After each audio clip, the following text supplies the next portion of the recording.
இன்றே டவுன்லோட் செய்து உங்கள் ஃபேவரட் ஷோக்களை என்ஜாய் பண்ணுங்க. சுதாகர் பாட்டி, நம்ம சாமியார் சொன்ன பூசாரி அவரா இருக்குமோ? தெரியலையே பாட்டி. வாங்க அவர்கிட்ட போய் கேட்டு வா பார்க்கலாம். வாங்க வாங்க போலாம். வாங்க. வணக்கம் சாமி. வணக்கம்மா. சாமி, நாங்க இந்த கோயிலுக்கு பரிகாரம் பண்ண வந்திருக்கோம். நீங்க என்ன காரிய தடங்களுக்காக இங்க பரிகாரம் பண்ண வந்திருக்கீங்கன்னு நான் தெரிஞ்சுக்கலாமாமா? இங்க ஒவ்வொரு காரிய தடங்களுக்கும் வேற வேற பரிகாரம் இருக்கு.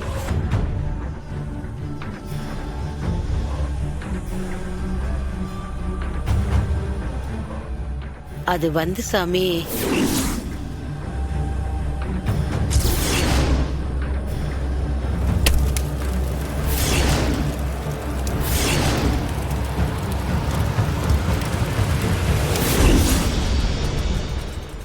புடவை எறியறது ரொம்ப கெட்ட சகனமாச்சேம்மா. தாம் பாதி தெய்வம் பாதிம்பாங்க. புடவை கொண்டு போய் பூஜை ரூம்ல வைக்கிறப்போ கவனமா பார்த்து வச்சிருக்கணும்.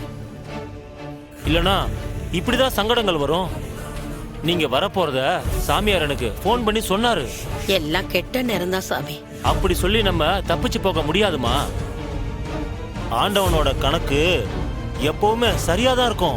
ஏன் இப்படி நடக்குதுன்னு காரணம் எல்லாம் எங்களுக்கு புரியல சாமி. ஆனா இந்த கல்யாணம் நல்லபடியா நடக்கணும். அதுக்கான பரிகாரத்தை நீங்க சொன்னீங்கன்னா நாங்க அத கல்யாண பொண்ணை வச்சு சரியா செஞ்சிருவோம் சாமி. இங்க பாருங்கம்மா, பரிகாரம் பண்ண வந்திருக்கீங்க. இந்த கோவிலுக்குன்னு சில வரமுறைகள் இருக்கு. அதே மாதிரி இங்க பண்ற பரிகாரங்களும் ரொம்ப கடுமையா தான் இருக்கும்.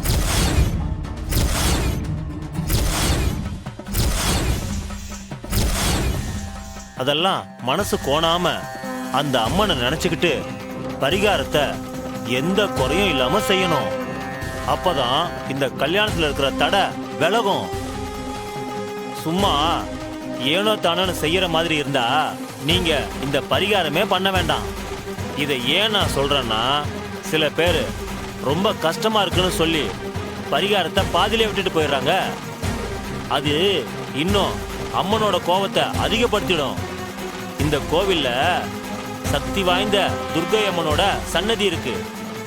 அந்த துர்க்கை அம்மனை பக்தியோட வேண்டிக்கிட்டு காலில் ஆணியால ஆன செருப்பை போட்டுக்கிட்டு அந்த துர்க்கை அம்மனோட பிரகாரத்தை 3 தடவை சுத்தி வரணும்.